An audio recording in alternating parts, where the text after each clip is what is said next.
1 in 8 people in the U.S. aged 12 years or older are deaf. This makes the work of the California School for the Deaf even more important. Joining us today from the California School for the Deaf is Supervisor Clark Brooke and Early Intervention Specialist Laura T. Peterson. Welcome. Thank you. So one thing we should mention is that we do have an interpreter for Clark, and he is off camera, but he'll be speaking for Clark during this interview. So tell us a little bit about California School for the Deaf. It is such an unusual school. It is a public school, a California public school, but it serves kids from 18 months to 22 years old, which is very unusual. Can you tell us a little bit about how the school got started? Sure. The school was established in 1860 in San Francisco. Then it moved to Berkeley, where UC Berkeley campus is now, and then we are now in Fremont. We moved there in 1980. We're a comprehensive program for our students from 18 months of age all the way up to 22. It's a wonderful school, and that school has been here for a long time. Many students go through other programs, and they go through our program and they leave successfully. So they've gotten a lot of our role models, our staff, our teachers, our administrators, which are role models themselves at the school. Is it just, you have to help me and our audience, is this just a massive campus? Because I mean, that's a lot, that's a huge age range from 18 months to 22 years. So are the kids in the same grade as they progress up, or you put kids together that are approximately the same age? Yes, the important thing is to think about the critical mass for deaf students. They need to have numbers. You can't educate a student by himself. So this school offers that. And we have 18 months to the age of 3 program, and we serve, it's a parent with infant program, where they're exposed to language and where language is supposed to start at birth, not at 18 months. 18 months is really late to expose a child to ASL in English, because a natural language for the child is sign language. Right. Because deaf people use ASL. So kindergarten through 12th grades, same program as public schools. We follow the Common Core standards. We have the AG requirements for the Berkeley system, and such as at other schools. So after the 12th grade, we have a work readiness program where our students can continue for more training for employment. And we have a career tech education program and that career center that prepares our students for work. So we're comprehensive, and that's for an after-school program, such as athletics, sports, drama, you name it. There's a lot of different events and festivals where the students are able to express themselves in ASL, which is their natural language. And they can feel good about themselves as a deaf person, and that identity is important. Well, let's go back a little bit to the early childhood education, sort of the importance of it. And Clark sort of touched on it, but Laura, can you talk about that a little? Sure. So the thing about having a deaf child is it's a very low incidence occurrence, and so oftentimes the parents who are having a deaf child have never met a deaf person. The first deaf person they meet is their own child.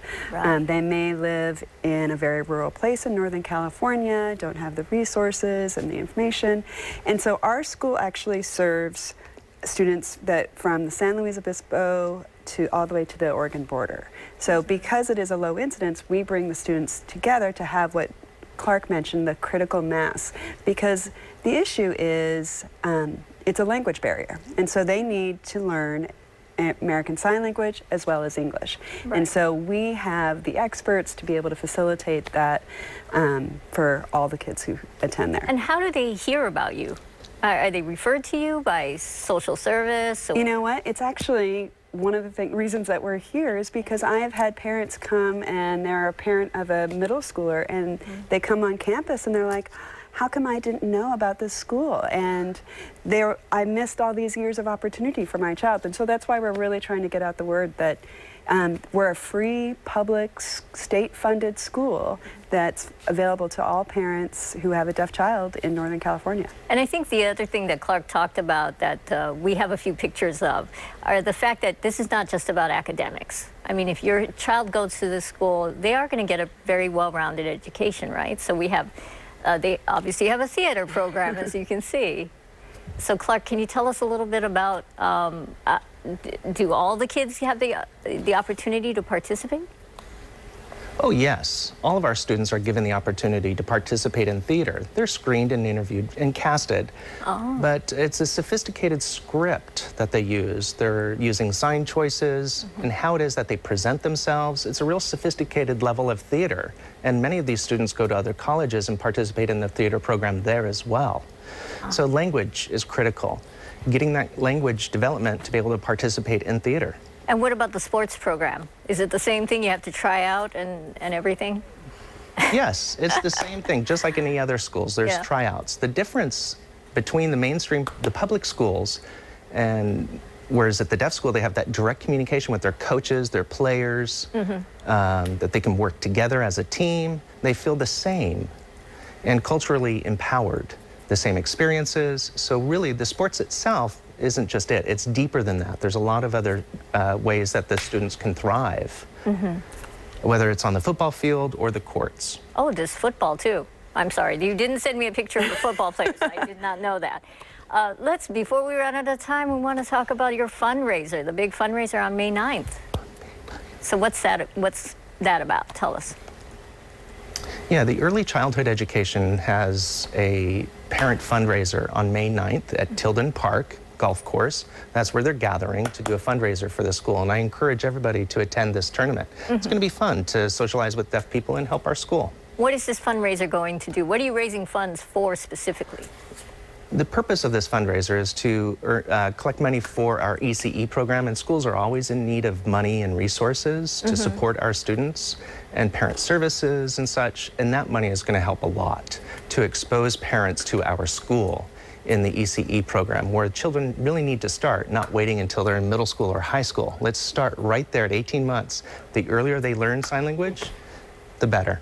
And so, Laura, speaking of that, because you are directly sort of tied to that program, I mean, specifically, are we talking about supplies? Are we talking about more teachers? Well, one of the things that we do, because often this is a new thing for parents, is we do a lot of parent education. So it allows us to do parent workshops for parents. Parents need to learn sign language, and that can be difficult to do, especially with a little kid around. So we, you can't necessarily go to a college class when you're carrying a little 2-year-old.